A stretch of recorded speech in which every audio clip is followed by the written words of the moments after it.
Well, we're Integrated Media. I'm James Carroll. I'm Christian Allen. We look forward to working with you on your production needs. You blow my hand, sir.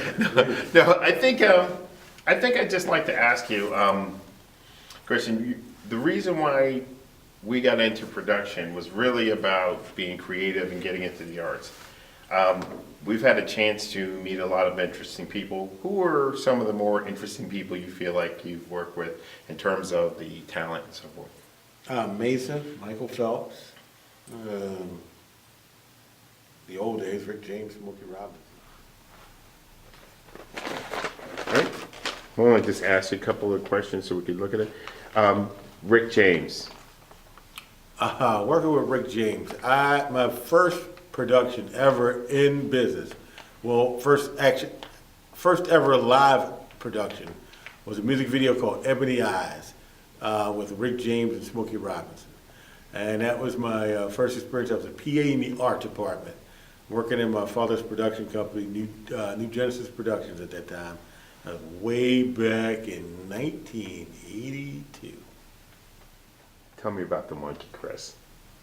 There's a quick story here. There are two things you don't want to work with in show business: children and animals.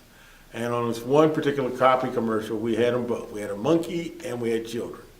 No one had told us, however, that the monkey was a former party monkey that had been terrorized and brutalized by children.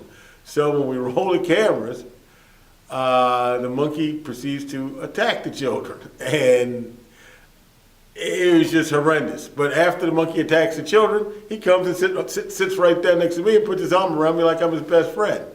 You know, years later, I ran into that monkey on another commercial, and he remembered me like he had seen me yesterday. He walked right over to me and gave me a hug. It's amazing. Okay. Governor. I had the unique privilege to gaff a commercial for Governor. The governor was in it. The governor was Robert Ehrlich, and he was doing a commercial for. Fuck. Oh, okay. George St. Pierre. Give us a George story. Really, just a brief one. Just run through that. I was gaffing a commercial or some. What do they call like corporation videos? Awful close together, aren't we? All right. One of the things that I noticed is that being in production has kind of given you access to, or given us access to, everyone from political figures to a lot of the artists and some of the international crowd, so to speak. Yes, we did. Like we shot that interview with the president of Nigeria. Yes. And he said the thing about. I would just say that, you know, working in the production world and getting out there in the international community, traveling across the country and traveling out of the country to do production has been very exciting and enriching. And it's just great to be creative and to do something you love. Yes, it is.